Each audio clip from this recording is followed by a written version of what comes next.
नमस्कार, मी सविता काळे. जरी वेगळ्या समाजामध्ये माझी वेगळी ओळख असली तरी आज मी या ठिकाणी आहे ती माझं वय वर्ष 67 पूर्ण आणि मी सरांची विद्यार्थिनी आहे. ओ वाव, ग्रेट.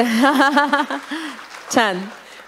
याचा मला अतिशय अभिमान आहे आणि आनंद आहे. सगळ्यात महत्त्वाचं कारण वयाच्या 65व्या वर्षी मला असं वाटलं, 2 वर्षापूर्वी मी त्यांचा हा कार्यक्रम बघितला आणि मला असं वाटलं की आपलंही काही आयुष्यामध्ये राहून गेलेल्या गोष्टी असतात तर ते आपण केलं पाहिजे किंवा आपण करू शकू का.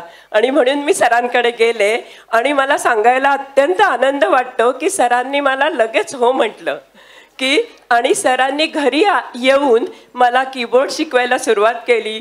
गेली 2 वर्ष ते मला शिकवतायत. किती शिकले माहिती नाही पण त्यातनं मिळणारा, कारण संगीत हे मला वाटतं ईश्वरापर्यंत जाण्याचं एक खूप सुंदर आणि आनंदी अशी गोष्ट आहे. आणि पंडित सरांबद्दल तर मी म्हणेन की ज्यांचे म्हणजे ज्याला आपण म्हणू की संगीत हा ज्यांचा श्वास आहे आणि सगळ्यात महत्त्वाचं सगळ्या स्टुडंटना की एवढ्या पुढच्या पिढीपर्यंत ते नेण्याचा ध्यास आहे आणि म्हणून त्यांच्यासाठी जोरदार टाळ्या झाल्या पाहिजे. आणि म्हणून मी सरांचं आणि मॅडमचं मनापासून कौतुक करण्यासाठी, कारण मी माझे नातू आणि नात यांच्यामार्फत इथपर्यंत आले आणि सरांचे एक स्टुडंट म्हणून आज मला खूप खूप आनंद मिळतोय. तर सरांना आणि या सगळ्या स्टुडंटना आणि या सगळ्यांना मनापासून शुभेच्छा देते. धन्यवाद.